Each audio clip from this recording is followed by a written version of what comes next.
Welcome to the Curious Advantage podcast, an exploration of the idea of curiosity and its increasing importance for thriving in the digital age, from the authors of The Curious Advantage. Hello, and welcome to this episode of the Curious Advantage podcast. This series is about how individuals and organisations use the power of curiosity to drive success in their lives and businesses, especially in the context of our new digital reality. It brings to life the latest understanding from neuroscience, anthropology, history, business and behaviourism about curiosity, and makes these useful for everyone. My name is Simon Brown. I'm one of the co-authors of the book The Curious Advantage, and today I'm here with my co-authors Paul Ashcroft. Hello. And Garrick Jones. Hello. And we're delighted to be joined by John Hagel, consultant, entrepreneur, speaker and author with 40 years in Silicon Valley. John has recently retired as a partner from Deloitte, where he was the founder and co-chairman of the Centre for the Edge, a research centre with branches around the world. In the 80s, he was Senior Vice President of Strategy at Atari and has worked at McKinsey and BCG, and is founder of 2 Silicon Valley startups. He's driven by a desire to help individuals and institutions around the world to increase their impact in a rapidly changing world. He's founder of Beyond Our Edge, and that helps companies and individuals to anticipate and address opportunities for exponential growth. He's now published 8 books, and his new book, The Journey Beyond Fear, was released on the 25th of May this year, and we'll hear more about that later in a moment. He's won 2 awards from Harvard's Business Review for best articles in that publication, and he's been recognised as an industry thought leader by a variety of publications and institutions, including the World Economic Forum and Business Week. It's an honour to welcome you to the Curious Advantage podcast, John. Hello there. So let's kick things off with your recently published book, The Journey Beyond Fear. Dan Pink says of it, with sharp insights and compelling cases, he shows how to move past fear to improve performance and deepen meaning. In a business world that often resists talking about emotions, this book is a badly needed guide to enlisting psychology in the service of your strategy. Powerful stuff. So maybe let's kick us off, as you could give us a quick overview, John, as much as you can do in a couple of moments for our listeners. Sure. I actually started writing the book about 3 years ago, and I travel around the world as part of my business, and I was struck by the fact that everywhere I went, the dominant emotion that I was encountering was fear. And while I think that's understandable, I think it's also very limiting. And so the focus of the book is how do we move beyond fear by cultivating a different set of emotions that will encourage us to take action in spite of fear. So that's really the overarching view of the book. So in that you cover 3 pillars. So narratives, passion, and platforms. So maybe we can dive a little deeper into those. And maybe if we can start with narratives. Could you tell us a bit about narratives, John, and why narratives aren't, or how they're different from stories, which is what I initially thought of as narratives? Now, well, as we'll see, I have a tendency to want to define terms in a very unique way. So that starts with narratives. Everybody views narratives as the same as stories. They're synonymous. For me, the distinction is stories are self-contained. They have a beginning, a middle, and an end to them. And then the story is about the storyteller, or it's about some other people, real or imaginary, but it's not about you. You can sit there, use your imagination, think of what you would have done in that context, but it's not about you. In contrast, for me, a narrative, the way I define it, is open-ended.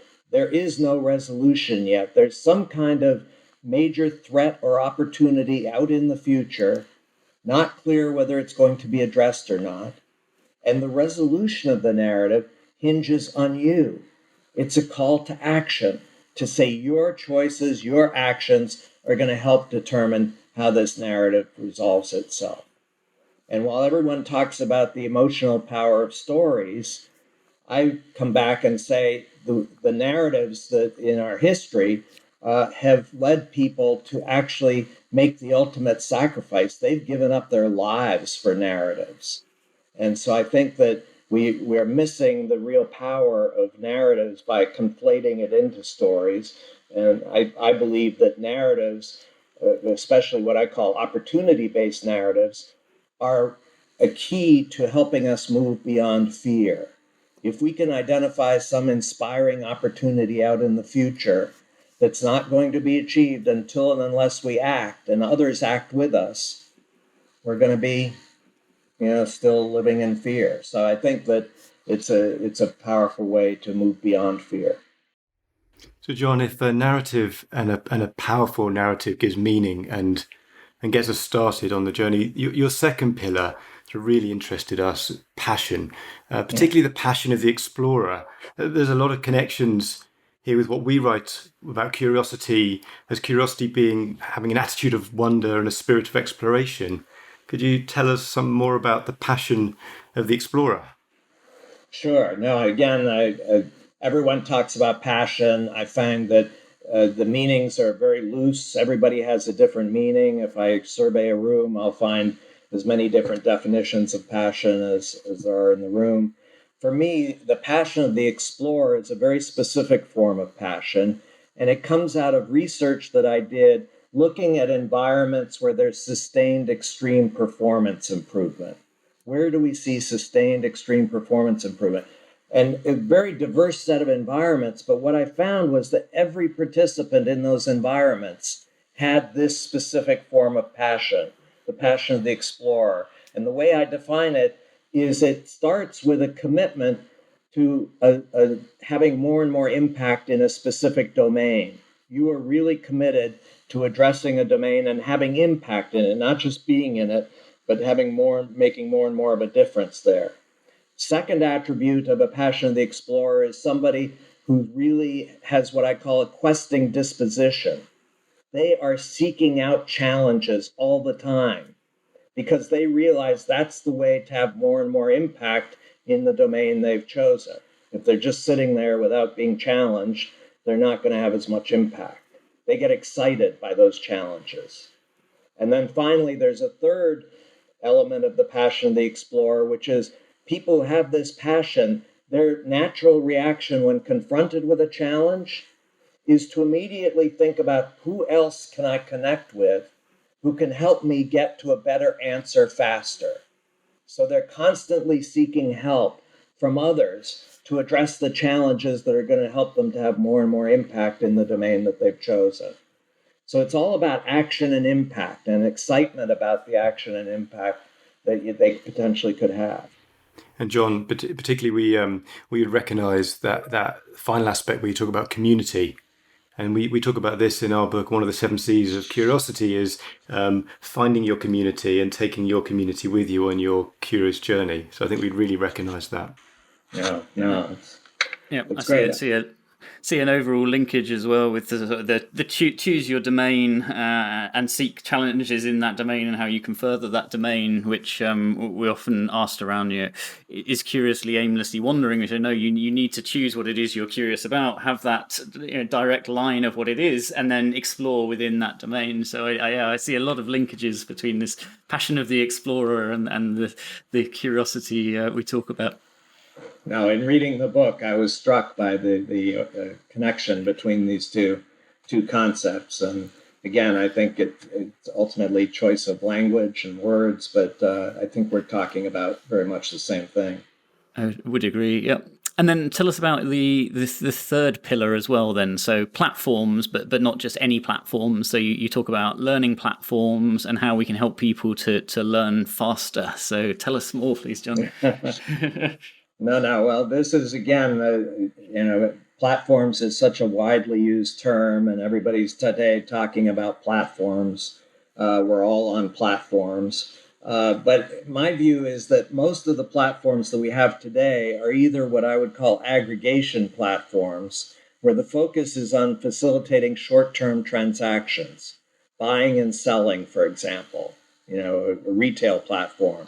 Or, I need access to a specific piece of data. I go to a platform to find that data. Done. Job done.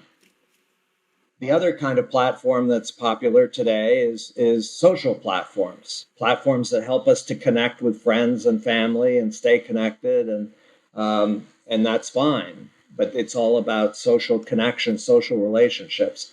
The missing element is what I call learning platforms, where the primary design of the platform is to help the participants to learn faster and to do it together. And again, here I make a big distinction because most people, when I talk about learning platforms, say, "Oh, well, we have all kinds of platforms where you can access video courses, video training courses. Those are learning platforms." Well, yeah, maybe. The learning that I'm talking about, again, I tend to focus on definitions, is learning in the form of creating new knowledge, not sitting there listening to somebody lecture. It's acting together in a way to really come up with new insight as to what will have more impact. And it's platforms that will help people who are committed to that form of learning that really are not available today. I mean, there are early elements of it. You can think of platforms like some of the open source software platforms, but it's still very early stage in terms of really having this as the primary focus of the platform, how to help people learn faster together. Yeah, I love that idea of the platforms. I find it your definition extremely helpful. It made me think about one of the platforms of the past, which you could argue were the city-states in some respects, especially the highly configured city-states of things like the City of London, maybe 300 years ago, and certainly the Republic of Venice, 900 years ago. And so the thing about the platform as a kind of knowledge platform, when you shift it back to the city state, because we in our curious research we were looking at neuroscience and behaviourism and anthropology and history and so on, and we came to Venice because of the way they organize themselves, and we talk a lot about the scuole and the way that they organize knowledge within the Republic of Venice to enable the entire thing to be a machine, if you like, for exploration, a machine for generating wealth at the time. And you wrote about Venice as well, which was, of course, rang our bell on a fantastic LinkedIn piece, where you wrote about the guilds in Venice, which we touch on too. And we both, I think both of us, think that guilds and the way that they're structured and their knowledge-propelling structures have valuable lessons for us for today in the digital age. What are your thoughts? Can you tell us a little bit more about your thoughts about guilds and knowledge and how we can apply them today? No, I think that it's an important thing to study in the sense that I believe we're actually heading back to the future, if you will. We're going back to guilds.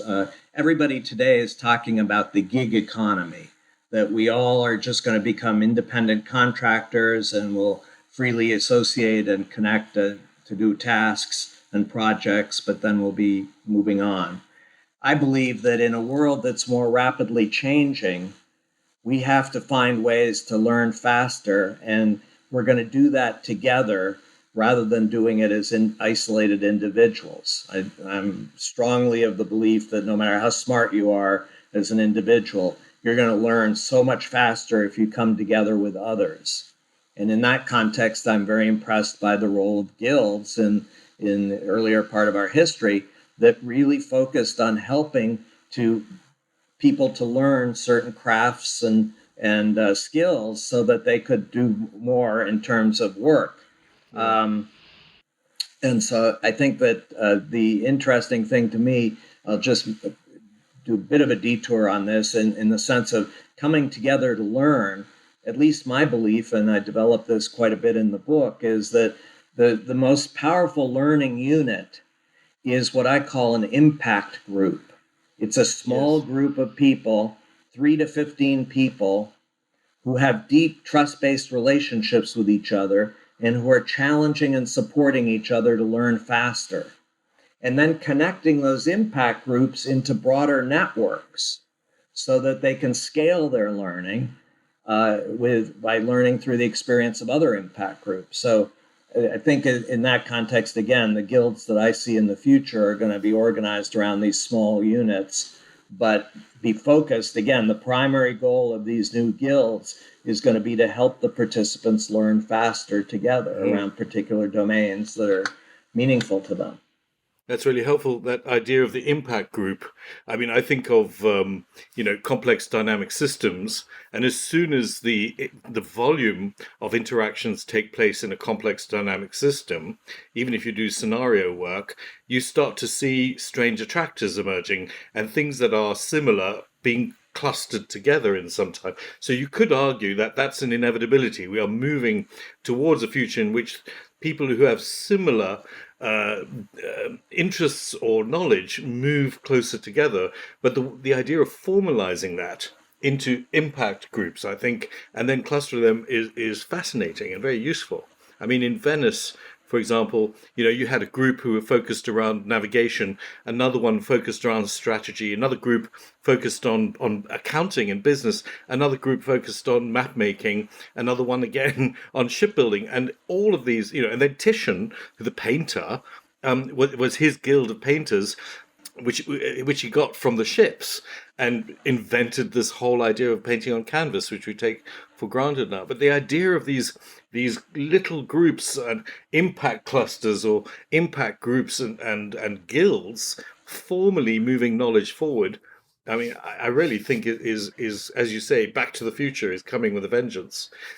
There's an important message in the book you have about moving beyond our own narrow human potential and our individual challenges and looking at broader societal change. Can you share a little more of your thinking there, John? Yes, I think that, one way I have of describing the past several decades is that we have two broad movements. One is broadly under the human potential or human growth movement, where it's all around helping individuals achieve more of their potential, address their challenges and obstacles, and have more impact. That's the human potential, human growth movement. There's another set of movements that have been moving in parallel for the past several decades, which broadly are classified around social change movements. They're trying to change the institutions that we have, the economy, the communities, the society that we have to be more supportive of people. Interesting observation is those two movements have been moving in parallel for decades, and they've barely interacted with each other. My view is that until and unless they connect, because you can do as much as you can with every individual to get them to develop the motivation and passion to learn more and have more impact. But if they're in an institution that is deeply suspect of passion, which, by the way, I believe all our institutions today are deeply suspect of passion, as long as they're in those institutions and communities that are suspect of passion, they're not going to achieve their full potential. So we need to find ways of changing the environment that we're in, the institutions, the communities, so that it encourages us to really pursue these passions and have more impact. And the two together will be very powerful. Yeah. The bringing together of the individual and also the social change movements, or the human potential, as you say, I think is. But do you have a sense of a scenario, perhaps, that might emerge? Are there any weak signals that you're starting to see that may emerge where they break coming together? Certainly there are some companies and institutions that are starting to see the need and opportunity to get more impact if they can cultivate the individual passions. I would say actually Novartis is certainly in an unusual class there. Most institutions today are still, again, they are deeply suspect of the passion, and so there are early instances. I'd say they're largely driven by individuals who see that the current approach to business and the current approach to our communities is not achieving what the participants want or need. and are starting to be drivers of change. But it's still very early days. I'd say, again, as a generalization, most communities, most institutions are still very tightly wedded to the traditional approach. So, John, you make some very interesting points in the book about the need for that lifelong learning. And coming back to the title of the book, how the unstated assumption appears to be that it's actually driven by fear in many instances, and a fear that actually we're not updating our skills, and therefore we risk losing our jobs, and therefore we need to learn. So, if many are only prompted by fear to learn, but it's really only embraced by those who have the passion of the explorer, or are curious, I guess, where does that leave us? So tell us more between the differences of those who just learn because of fear and those who really have that passion to learn. Yeah, it's one of my big frustrations is, again, lifelong learning has become kind of a buzzword in the business world. Everybody's talking about the need to do lifelong learning. As far as I know, very few, if any, people are talking about the motivation to learn. Yes. Why would they do that? That requires a lot of effort, takes risk. It's, time consuming. Why would you do that? Well, and when I press on it, when I push on it, the answer I get from leaders is, well, if they don't, they're going to lose their jobs.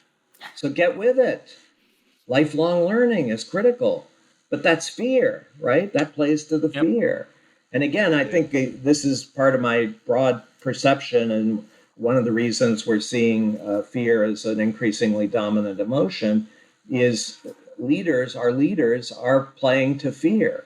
I mean, one of the, again, a bit of a detour, but one of the things that I see in companies that are trying to drive change, transformation, is what I call the burning platform image. Yep.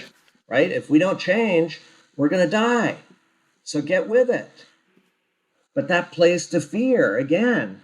We're going to die? Oh my God, no. We got to hold on to what we have and not try to do anything new or different. That's too risky.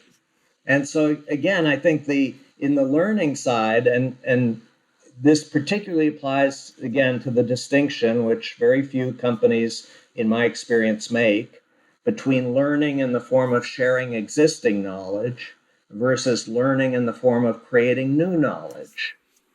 And, again, when I talk to executives, they say, when I talk about learning, oh, we do learning. We have training programs. Employees can go to training programs.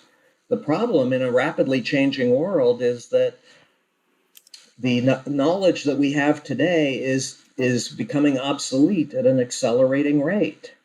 So if we're just focused on sharing existing knowledge, good luck. That's a diminishing returns proposition. The only way we're going to be successful in a rapidly changing world is by creating new knowledge. But guess what? That's much riskier. That requires us doing things that we've never done before, and where failure is going to be a natural outcome. So why would you if you're driven by fear, when are you going to do that? You'll stick to reading the textbooks and listening to lectures. That's okay. But tell me I have to do something that's going to have the risk of failure? Good luck. So that's where I think the emotions become particularly, if people aren't really excited about the opportunity to have more impact and willing to come together in ways where they can support each other on that, I think it's going to be very hard for people with fear to do that kind of learning. You're listening to the Curious Advantage podcast, inspired by the book The Curious Advantage, written by Paul Ashcroft, Simon Brown, and Garrick Jones. Subscribe to the podcast today.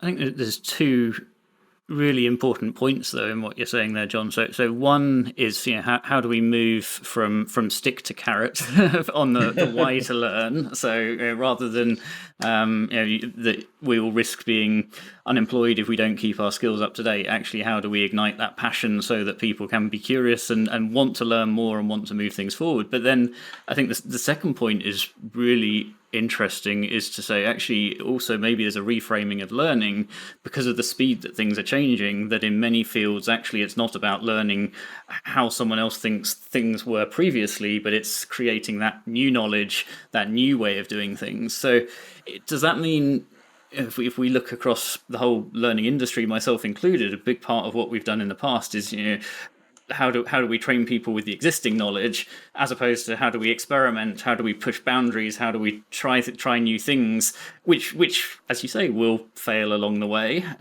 but is the only way potentially to navigate in the ambiguity and the accelerating world we see. So have we been doing the wrong thing for many years? No,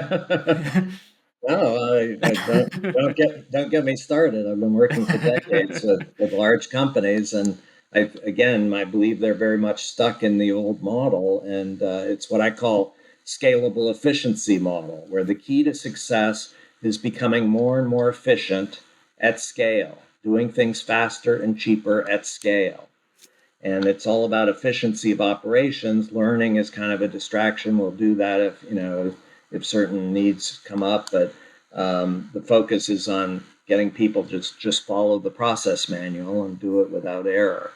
And I think that we're now in a world where that kind of model, scalable efficient, I love paradox, scalable efficiency is becoming increasingly inefficient. Yeah. Because we are confronted more and more on a daily basis with situations we've never encountered before, that we're not part of the process manual, and that people, workers are scrambling at the last minute to try to figure out how do we address this unforeseen situation. And so I think that that's where this form of learning becomes really essential, is actually not just accepting it, but embracing it, saying yes, we need to help people to find ways to address these unforeseen situations in a way that'll have much more impact and motivate them through their emotions, through passion, to do that. And so I would say, and again, I'll just come back that it's not just the individual. I have a strong view again around this notion of impact groups. And I will say I've done a lot of work around the practices that impact groups can adopt that will help them to accelerate learning and performance improvement. But one of the practices in that context is what I call productive friction. And it's this notion that in these impact groups, they're small groups, but one key is to get as much diversity as you can within that impact group. People from different backgrounds, different races, different genders, different everything, so that they're coming together with a whole different set of experiences and mindsets and approaches so that they can then challenge each other, come up with challenges that you would have never anticipated if you had everybody who went to the same schools and had the same training. Yeah, and exactly. So it's making the friction productive in the sense, again, in our existing institutions, if you challenge somebody, it's clearly with the purpose of putting them down, advancing your own agenda and putting them down. It's amazing. You really make me think about confidence. And we talk about the need. You can't be successfully curious unless you have a background or a platform of growing confidence and you exist within a psychological safety. That's at the individual level. In the group level, when we talk about our curiosity engine being both the idea of creativity, but also the idea of constructivist work, that you are making things and learning by making, and as you say, creating new knowledge. It reminds me of two of the stories, Venice again. Each of those guilds, each of those scuole required people to bring new knowledge and continually present new knowledge to the brotherhood, if you like. There were female guilds as well, but they had to make new knowledge. They had to take what they'd learned on their journeys and present that to their brethren and move the knowledge forward. And that went into their archives. And the same is true even today I don't know if you know the Basque people up in San Sebastian in Spain. They have an amazing set of sort of not guilds, but kind of groups, small groups, about 20 people at a time, who focus on food, and everybody cooks for their group on sometimes a daily basis, and that whoever the cook is shifts, and they have to replace what's in the larder. And these little groups are social groups, of course, but you can imagine the quality of cooking and food is spectacular in San Sebastian, because the knowledge is moving forward continuously, and they're competing with each other, and everybody's using fresh ingredients and outperforming local and organic and fantastic. And it's absolutely built into the way that the Basque people organize themselves in that part of Spain. And it reminds me completely of when you talk about these impact groups, and when you talk about productive friction and so on. You find them in these groups, and I think these are coming into our organizations because of the digital. Yeah, again, I would be cautious. I don't think they're coming in, and the culture in most organizations, and we've adopted diversity now as a good, a social good. We need to be more diverse. We bring in more diverse people into the organization. We sit them around the table, and then what's the message we give them? Follow the leader. And the leader is an older white guy.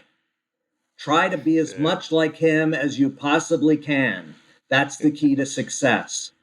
And to me, diversity is not just a social good, it is a business imperative. If we don't have that diversity and encourage the people around the table to actively challenge each other, we're not going to learn as fast as we need to.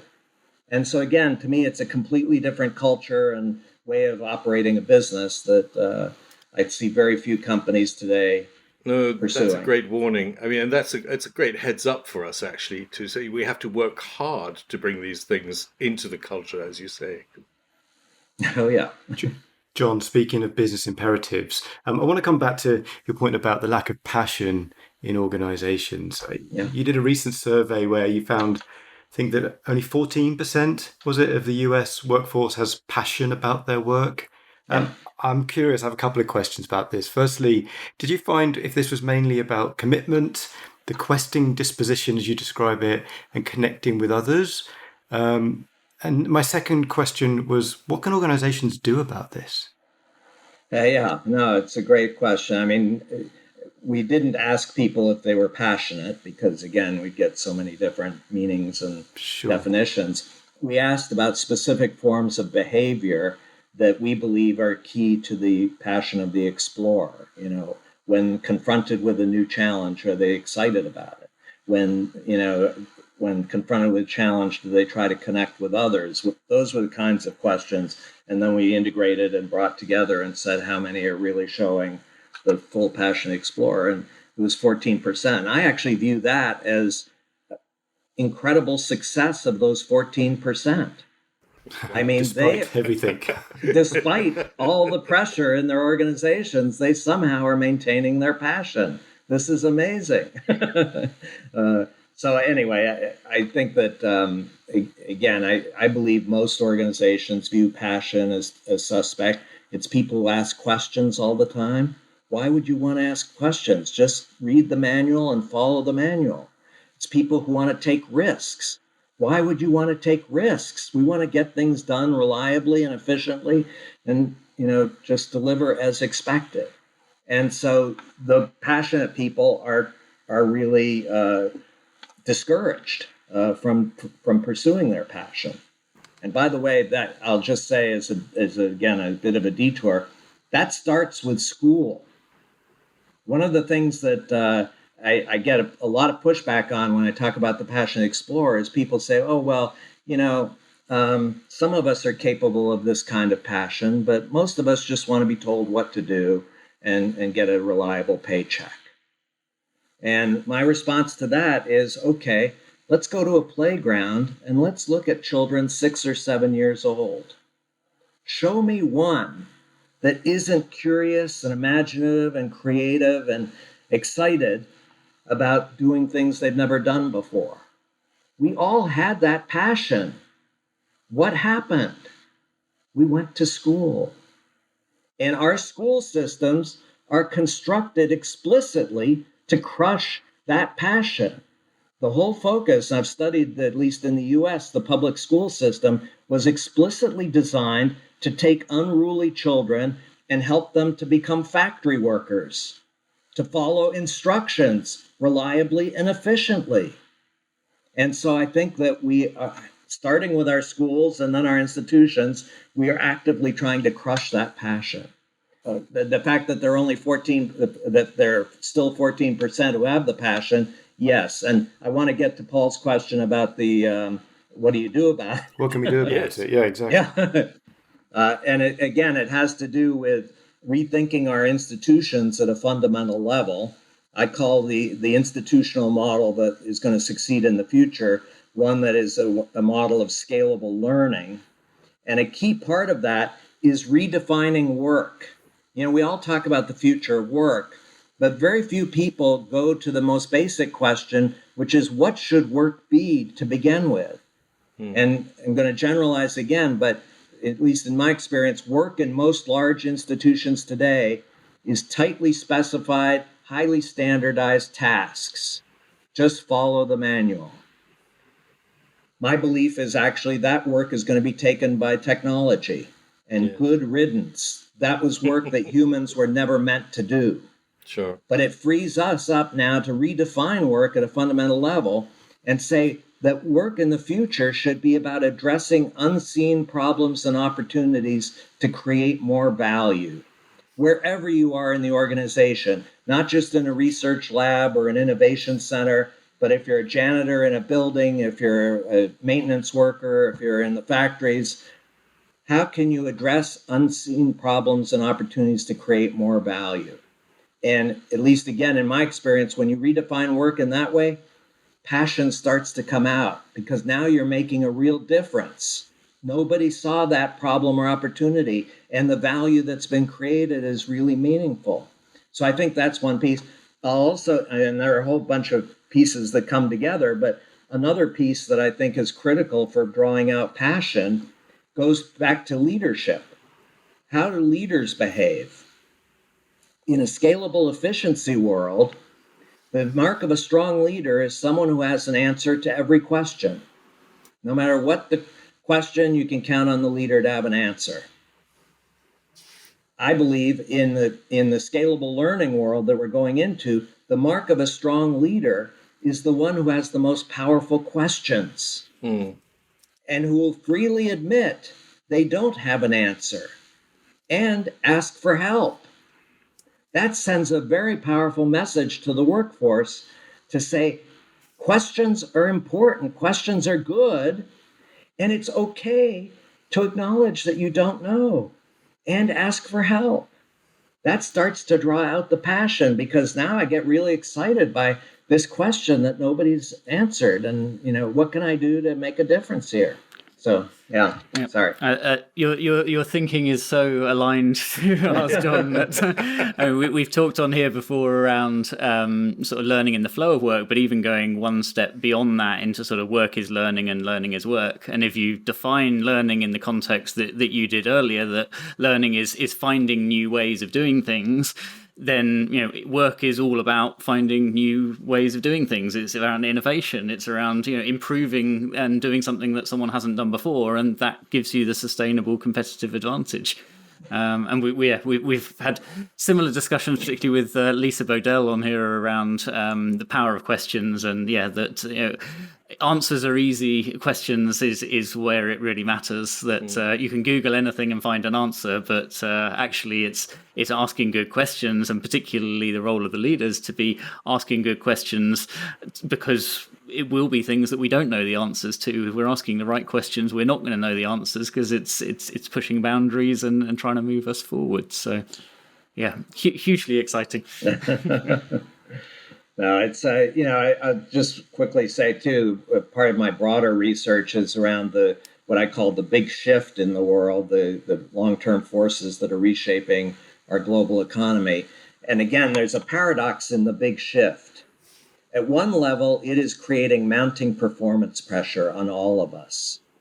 Competition is intensifying, pace of change accelerating, unexpected events coming in.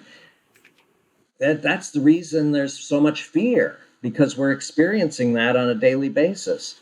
At the same time, those same forces, are creating exponentially expanding opportunity.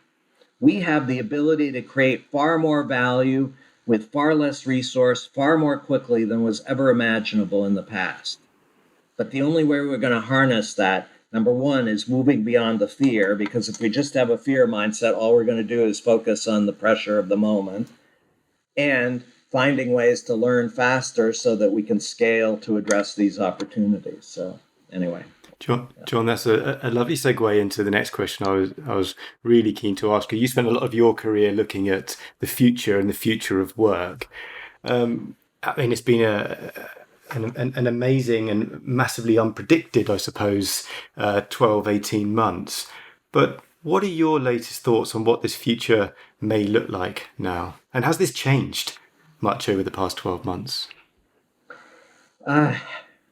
Again, I'm going to generalize, and I think that, at least in my experience, strong leaders are focused on what they call resilience, which is, and again, definitions matter. The way they define resilience is the ability to bounce back, to get back to where we were. That's success. They just want to get back to where we were. And at the same time, in the broader organization, I'm hearing more and more from people in the organization saying that this pandemic has been a catalyst for them to really reflect on what's meaningful to them. What is it that's really exciting and important, and finding that they're consumed by tasks that are not at all exciting. And so their motivation now, as we come out of the pandemic, is to find something different where they can really pursue this. And I think, again, the institutions that recognize that need and desire and create an environment that will encourage people to do this are going to be the ones that succeed, while those who are just wanting to get back to where they were, good luck. I have a question for you, John, about curiosity. We call it the greatest driver of value in the digital age. When we talk about our definition of curiosity, we talk about having an attitude of wonder, but a spirit of exploration. And I guess we're wondering, how would you define curiosity in terms of your perspective? Well, I think definitions differ and matter. I've tended to focus on curiosity as what I call a capability. And the distinction I make is, everybody talks about skills and skill building. To me, skills are things that are important or valuable in a specific context. How to operate this machine in this environment, how to process this kind of paperwork. To me, capabilities, and I include curiosity in this, are things that are valuable in every context. No matter where you are, that will be valuable to have. But again, I think the way most people define curiosity, it's asking desire to learn and understand and ask questions. Having read your book, I believe the way you're defining curiosity is much richer and much deeper, in the sense, again, of focusing on action, learning through action versus just asking a question.